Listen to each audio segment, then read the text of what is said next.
माननीय उप मुख्यमंत्री ने बजट पेश किया है और बहुत अच्छे ढंग से संक्षेप में वहां भाषण दिया विधानसभा में, और उसके बाद बजट के महत्वपूर्ण विषयों पर उन्होंने चर्चा भी कर दी है। तो इन सब चीजों के बारे में आपको मालूम है कि हम लोगों ने बजट में हर क्षेत्र के बारे में ख्याल रखा। एक तो मौलिक चीज आप समझिए कि जो योजनाएं पहले से चल रही हैं और खास करके जो 7 निश्चय पिछली बार हमने शुरू किया था, उसमें जो चीजें जैसे कुछ जगहों पर सड़कों का निर्माण या हर घर नल का जल, उसका कुछ जगह पर काम जो रुका हुआ बचा है, उन सब चीजों के बारे में सारा प्रबंध कर दिया गया है।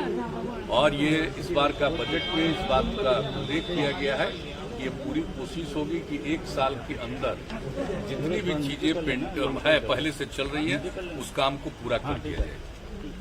और इसके अलावा जो जल जीवन हरियाली अभियान के अंतर्गत जो काम हो रहा है उसको आगे निरंतर रूप से बढ़ाया जाएगा।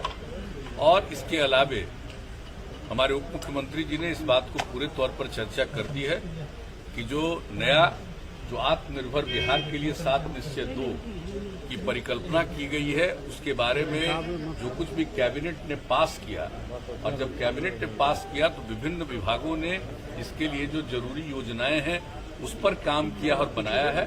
और इस साल के बजट में प्रावधान किया गया है, इस पर सारा काम हम लोगों का शुरू हो जाएगा नए वित्तीय वर्ष में 21-22 में। और पूरे तौर पर उन सब चीजों के लिए जो कुछ भी है, तो पहले की स्कीम, आगे की स्कीम, और आप जानते हैं एग्रीकल्चर के लिए जो ध्यान दिया जाता है उसके बारे में, सड़कों के बारे में। और सबसे बड़ी बात है कि आप देख लीजिए कि हेल्थ और एजुकेशन दोनों पर और ज्यादा पैसा खर्च करने के बारे में निर्णय लिया गया है।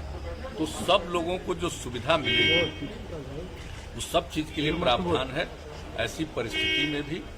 जबकि आप जानते हैं कि इस बार जो पिछले 11-12 महीने से जो कोरोना का दौर चला है तो उसका तो एक प्रभाव पड़ा ही है, लेकिन इन सब चीजों के बावजूद हम लोगों का मन है कि हम लोग निश्चित रूप से आगे बढ़ाएंगे। और कोरोना के दौर में भी जो लोगों को राहत पहुंचाने के लिए केंद्र का सहयोग तो मिला ही है, लेकिन राज्य सरकार ने भी जितने बड़े पैमाने पर राशि का व्यय किया है, 10,000 करोड़ रुपया से ज्यादा इस काम में काम किया।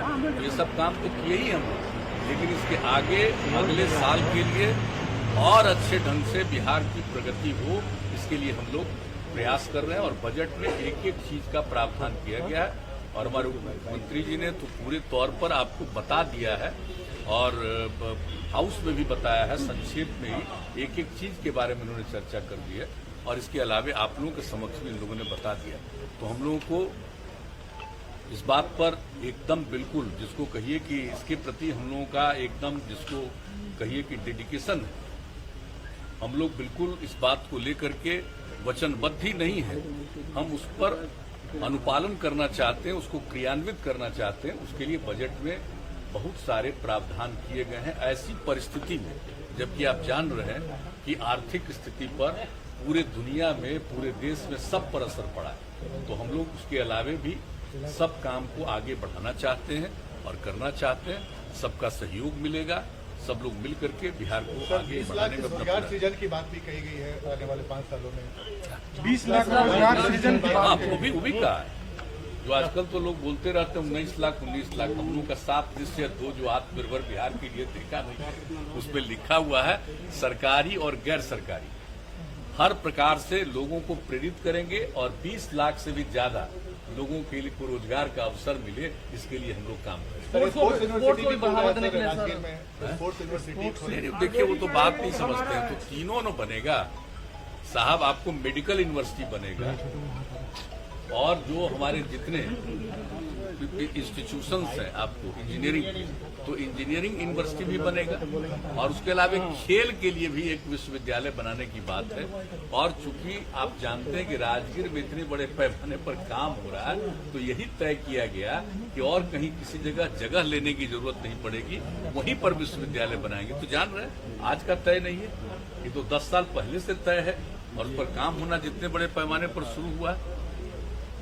स्टेडियम से लेकर के एक एक काम वहां पर किस तरह से लोगों के खिलाड़ियों को प्रेरित करने के लिए काम हो रहा है। इसलिए सोच करके ही सब लोगों ने विचार किया और कहा कि वहीं पर खेल के लिए विश्वविद्यालय बनाने की विश्वविद्यालय बनाना अच्छा होगा, बेहतर होगा, इसलिए किया गया।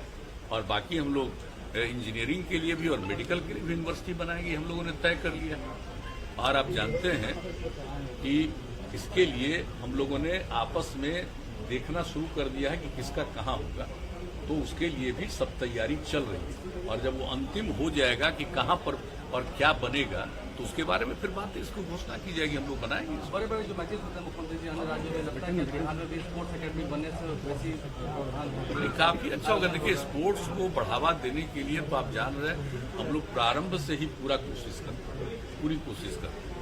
उसके आगे लोगों को भी बढ़ावा देने के लिए हम लोग चाहते ही हैं कि नई पीढ़ी के लोगों को स्पोर्ट्स के प्रति, खेलकूद के प्रति भी आकर्षण होना चाहिए। सबको पढ़ना चाहिए, लेकिन सिर्फ पढ़ना ही काम नहीं है, उसके अलावा खेलकूद के प्रति भी आकर्षण पैदा होता है, तो उसका स्वभाव ही नहीं बेहतर बनेगा, बल्कि उसका भविष्य भी और बेहतर बनेगा।